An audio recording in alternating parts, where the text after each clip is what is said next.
Picture this. It is January 7th, 1945. The Battle of the Bulge is still unfolding, and Field Marshal Bernard Montgomery, Britain's most celebrated general, is about to commit the greatest public relations error of his career. He is standing in front of a packed room of journalists, cameras recording, and he is about to suggest he rescued the American army from catastrophe. What he does not realize is that Winston Churchill is watching and the Prime Minister is absolutely furious. What Churchill said behind closed doors would expose just how fragile the Allied partnership truly was and how one man's ego nearly tore it apart. If you enjoy untold stories from World War II, hit that subscribe button and ring the bell, because we are diving deep into the moments that shaped history. To understand why Churchill was so enraged, we need to rewind 3 weeks earlier. December 16, 1944. The Germans unleash their final major offensive in the West. What we now call the Battle of the Bulge. Hitler throws everything he has left at the Americans in the Ardennes forest. It is a desperate attempt to split Allied forces and reach the port of Antwerp. The American lines bend and break. Entire divisions become isolated. At Bastogne, the 101st Airborne is surrounded and running low on ammunition. It is chaos. General Dwight Eisenhower, Supreme Allied Commander, makes a vital decision. He must reorganize the command structure. The German breakthrough has separated the American First Army from the Third Army. Communication lines are severed. Bradley cannot effectively control forces north of the Bulge. So, Eisenhower does something remarkable. He temporarily places 2 American armies under British authority. Montgomery assumes control of the U.S. 1st and 9th Armies north of the Bulge. Now here is what matters. This was a strictly practical move. The Americans were still doing the fighting. They were still dying in huge numbers in the frozen woods.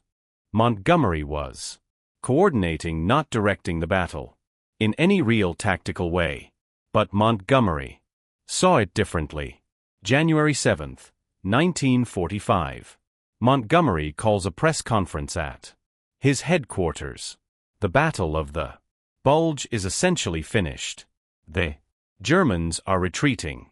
It has been the deadliest battle American forces have ever fought, with over 19,000 Americans killed, and Montgomery is about to take a victory lap. He stands before the gathered journalists, British, American, and international press, with the faint smile he is known for, and he begins to speak. The battle has been most interesting, he says, as if describing a sporting match. I think possibly one of the most interesting and tricky battles I have ever handled. Handled.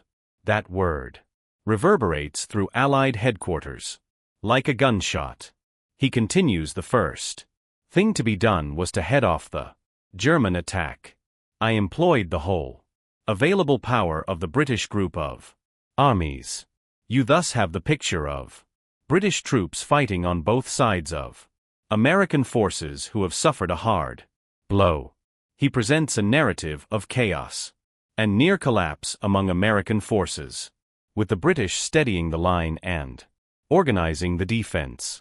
He praises American soldiers for fighting bravely, but the implication is obvious.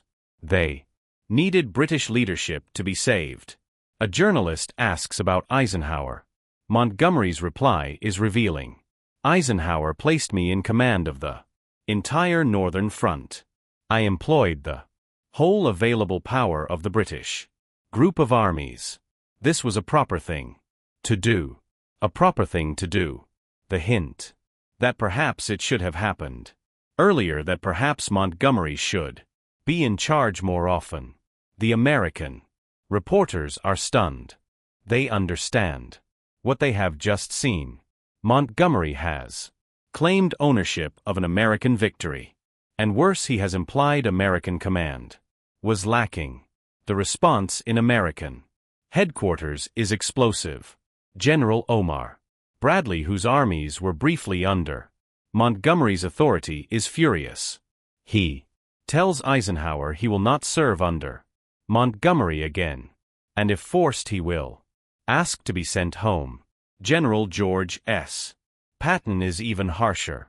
He writes in his diary that Montgomery is a tired little fool trying to steal American glory. Patton, never known for diplomacy, wants to challenge Montgomery to a duel. But it is not only the generals. American war correspondents are outraged. They have been in the Ardennes. They have seen American soldiers freeze in foxholes, fight from house to house in burning villages, and die in massive numbers, stopping the German advance. And now a British field marshal is taking credit for their sacrifice. The story hits American newspapers like an explosion. Headlines shout British arrogance. Radio commentators question the alliance. Members of Congress talk about pulling American forces entirely from British command. The alliance, the force holding the Western Front together for nearly 3 years, is suddenly at risk. And that is when Churchill steps in. Churchill is in London when news of Montgomery's press conference reaches him. According to witnesses, his reaction is instant and volcanic. "That damn fool," he reportedly shouts. "That unbearable damn fool." But Churchill's fury is not only about Montgomery's ego, though there is plenty of that. It is about something far more dangerous: the survival of the Alliance. Churchill understands what Montgomery does not. Britain is now the junior partner. The Americans provide most of the men, equipment, and supplies. Britain is exhausted after 5 years of the. If the Americans grow tired of British condescension, they could sideline Britain completely. Worse, Stalin is watching from the east. Any sign of division among Western allies becomes fuel for Soviet propaganda and leverage. After the war, Churchill immediately summons his military chiefs and political advisors. What he says in that room and afterward shows how seriously he views the crisis. Montgomery has endangered the entire alliance with his vanity, Churchill tells one advisor. He may have undone in one afternoon what we spent 3 years building. To another, he is even more direct. If we are not careful, Monty will have us fighting the Americans instead of the Germans. Now here is where it becomes truly revealing. Because what Churchill says privately about Montgomery goes far beyond damage control. It exposes his real feelings about the field marshal and the danger of national pride. In a heated exchange with his chief of the Imperial General Staff, Field Marshal Alan Brooke, who is Montgomery's strongest supporter, Churchill erupts. "Monty thinks this is about British glory," he says. "But we are not fighting for glory. We are fighting for survival, and our survival depends on American goodwill." He continues, "What Monty fails to grasp is that the Americans saved us when we stood alone. They kept us supplied when we were starving. They are dying in enormous numbers in battles we can no longer fight ourselves. And now he has the audacity to suggest he saved them." Brooke tries to defend Montgomery, saying he did coordinate the northern defense. Churchill cuts him off. "I do not care about technicalities. The Americans bled in the Ardennes. They died in numbers. That would shock the British public." And Montgomery stands there like a peacock taking applause. It is not only wrong, it is dangerous. Perhaps Churchill's most revealing moment comes in a private letter he drafts but never sends to Montgomery. In it he writes, "Your remarks have caused serious damage to Allied unity at a critical moment. The Americans are not subordinates to be lectured. They are our partners, our saviors in many respects, and increasingly the dominant force in this alliance. Your failure to grasp this reality shows a fundamental misunderstanding of our strategic position. He continues, I will not allow British self-promotion to shatter this alliance. American victories will not be rewritten for British pride. If you cannot conduct yourself with the humility and tact our position requires, then your services, however distinguished, may become a liability we cannot afford. That final line matters. Churchill, the man who stood alone against Hitler in 1940, is effectively telling Britain's most famous general he is expendable if he threatens the alliance. For several days the situation hangs in the balance. American newspapers demand Montgomery's removal. British papers defend their hero. The Atlantic Alliance shows cracks that German propagandists exploit with delight. Churchill knows he must act decisively yet carefully. Montgomery is hugely popular in Britain. Removing him or publicly rebuking him could spark a political crisis. So Churchill does something brilliant. He outmaneuvers Montgomery without confronting him directly.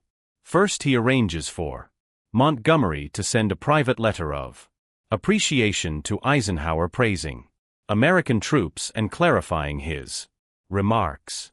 Montgomery, under heavy pressure, complies, though the letter is stiff and formal. Then Churchill takes a more dramatic step. On January 18, 1945, Churchill addresses the House of Commons. What he says is a masterclass in diplomacy, alliance management, and subtle rebuke. He opens by praising American forces in the Battle of the Bulge, describing their courage in rich detail. He speaks of the 101st Airborne holding Bastogne against impossible odds. He highlights the resilience of American troops in stopping the German advance. Then he delivers the key line with careful precision. I have seen it suggested that the terrific battle which has been proceeding since December 16 on the American front is an Anglo-American battle. In fact, however, United States troops have done almost all the fighting and suffered almost all the losses. Only one British Army Corps has been engaged. All the remaining divisions fighting continuously for the last month are United States troops. Pause on that. Churchill is dismantling Montgomery's narrative before Parliament, the British public, and the world. He continues, the Americans have engaged 30 or 40 men for every one of ours, and have lost 60 to 80 men for every one of ours. Care must be taken not to claim for the British armies an undue share of what is unquestionably the greatest American battle of the war. Then comes the subtle turn. I never hesitate to defend our soldiers when their achievements are overlooked. But we must remember it is American homes that have received the telegrams of loss this past month. Every MP understands the message. Churchill is defending American honor while publicly correcting Montgomery without naming him. The speech works. American newspapers praise British fairness. Eisenhower personally thanks Churchill. The crisis fades, but the damage to Montgomery's reputation with Americans is permanent. From this moment, American generals view him with deep suspicion. When major commands are assigned for the final push into Germany, Montgomery's influence is clearly reduced. More importantly, Churchill's actions send a message throughout the British command. The alliance comes first. National pride, personal glory, even reputation, all come second. Behind closed doors, Churchill's view of Montgomery grows harsher. He calls him a problem we must manage and a brilliant tactician who cannot see beyond his own battlefield. In one telling moment, Churchill tells his secretary Montgomery, "Won at El Alamein and has been dining on it ever since. He does not understand that Britain can no longer win this war alone. Those days are gone. So why does this matter? Why care about an old dispute between generals? Because this moment shows how World War II was truly won, not the Hollywood version. The Allies did not win because they were naturally united. They won despite egos, rivalries, and disputes that nearly tore them apart. What saved the alliance was leadership. Leaders like Churchill who understood victory required swallowing pride, who understood the Americans did not save Europe as a favor but as partners against genuine evil. Montgomery's press conference threatened that partnership. Churchill's response preserved it. And Churchill was right to worry. After the war, German intelligence records revealed Nazi propagandists seized on the Montgomery controversy. They told German troops the alliance was collapsing, that Americans and British were turning on each other. For a brief moment, German morale stabilized. The propaganda offered hope the alliance might break before Germany fell. It did. Not largely because Churchill refused to allow it. In the end, Montgomery remained in command. He led British forces across the Rhine and accepted German surrender in northern Germany. His place as one of Britain's great generals remained secure, but his relationship with American commanders never recovered, and his ambition to be Supreme Allied Commander died at that press conference on January 7, 1945.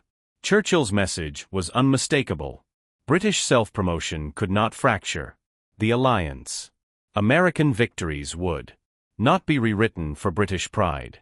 And any officer who failed to understand that reality threatened the war effort. It is a lesson in leadership, humility, and hard choices. Churchill knew being right did not matter. Being tactful did not matter either. What mattered was keeping America committed. Everything else was negotiable. The next time you hear about Allied unity, remember it was not inevitable. It was built, protected, and sometimes rescued by leaders who understood the stakes. And sometimes it was saved by an angry prime minister who knew when to put a field marshal in his place. If this story changed how you see World War II, smash that like button and subscribe for more untold history. Drop a comment below. Do you think Montgomery deserved Churchill's rebuke, or was he simply honest about his role? Let us discuss.